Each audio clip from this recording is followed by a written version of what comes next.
Let us now do a practice to connect with the five elements. We begin with inhaling, and with the inhalation, feel the mantra internally. First, we begin with the earth element, and as we exhale, we will be chanting out loud the mantra. Place your palms besides you, touching the ground. Feel the Mother Earth.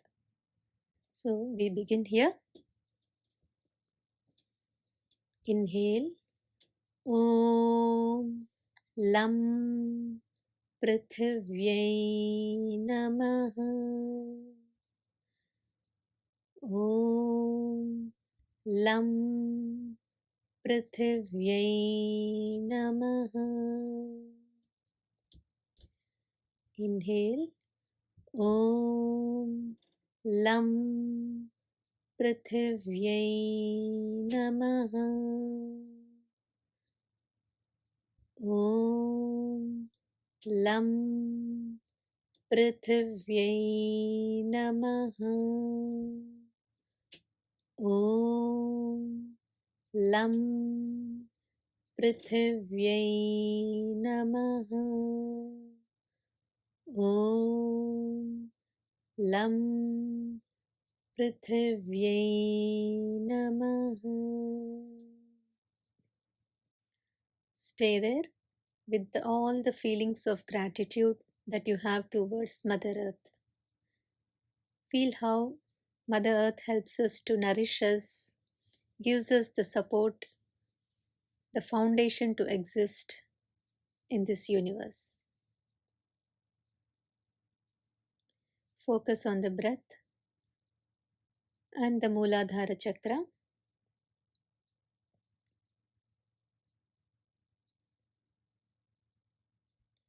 Next, we move on to the water element.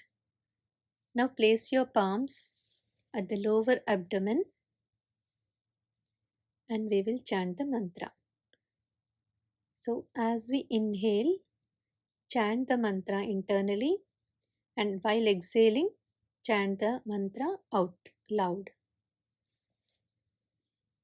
Om Vam Amritaya Namaha.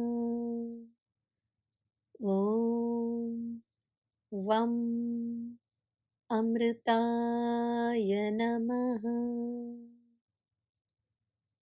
Om Vam Amritaya Namaha. Om Vam Amritaya Namaha.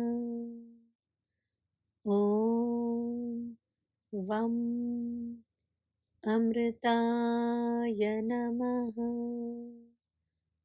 Om Vam Amritaya Namaha. Stay there. Focus on the breath and the Swadhisthana chakra.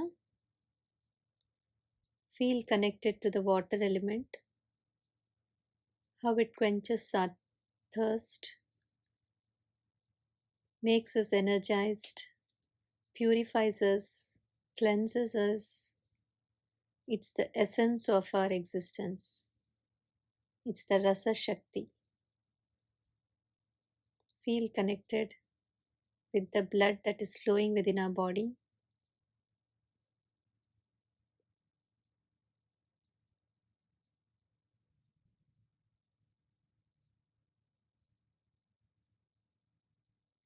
Next, we move on to the fire element. Now place your palms at the navel region, just above the navel. It is connected to the Manipura chakra, and we begin the chant.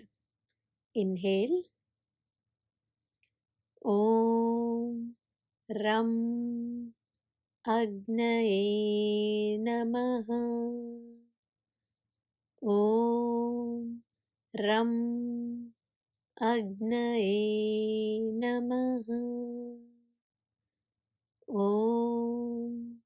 रं अग्नये नमः।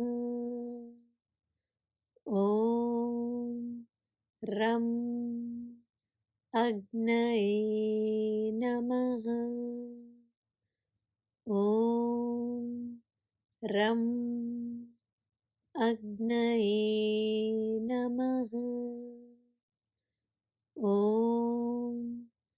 रं अग्नये नमः।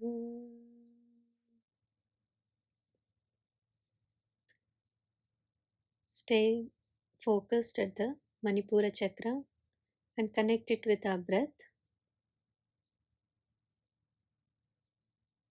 Feel gratitude towards the fire element, how it maintains the balance in our temperature, the warmth of the body. It helps to digest our food, makes us make better decisions in life. All the biochemical reactions and the movements in our body take place because of the fire element.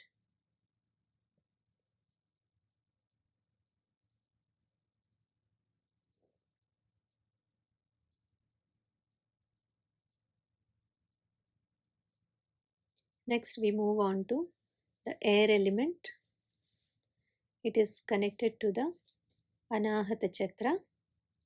So, place your palms now at the heart region. As we inhale, expand the palms, open them up towards the sides, and chant internally. And while exhaling, chant out loud and bring back the palms to the heart region. Let's begin. Om Yam Vayave Namaha. Om Yam Vayave Namaha. Om Yam Vayave Namaha. Om Yam Vayave Namaha. Om Yam Vayave Namaha. Om Yam Vayave Namaha. Feel connected to the air element. Focus on the breath, how it touches you. Feel energized. Feel that life force energy that enters through your breath and distributes throughout your body as 5 different pranas: prana, vyana, udana, samana, and apana vayu, which makes this body function efficiently. Feel that gratitude for that life force energy flowing within you.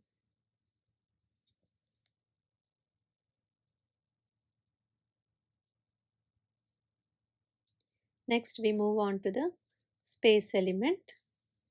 Now, from the heart region, bring your palms above your head as you inhale, and then while exhaling and chanting, bring your palms encircling your whole body from the sides and bring them back to the heart region.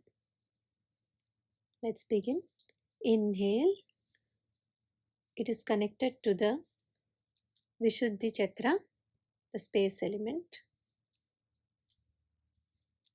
Inhale. Om Ham Akashaya Namaha. Om Ham Akashaya Namaha. Om Ham Akashaya Namaha. Om हम आकाशाय नमः। ॐ हम आकाशाय नमः। ॐ हम आकाशाय नमः।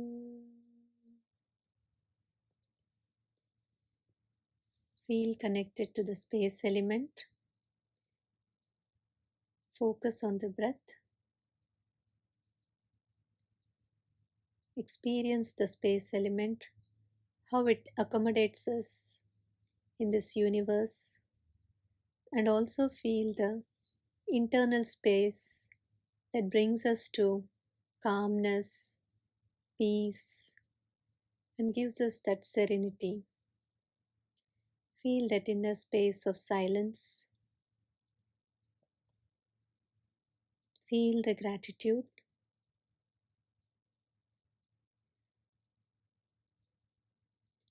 Now feel all the five elements. Get connected to them. Feel how supportive they are. Let anything happens, the five elements are always with us. Feel that security, that they are always there for us.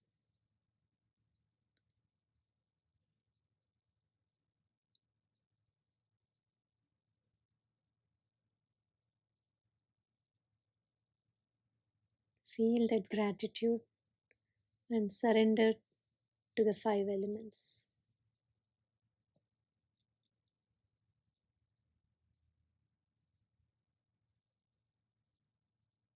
Gradually rub your palms, place on your eyes for 3 times.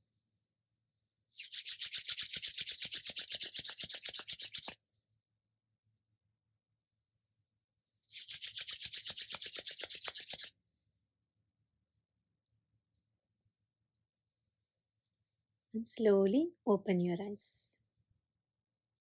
Thank you.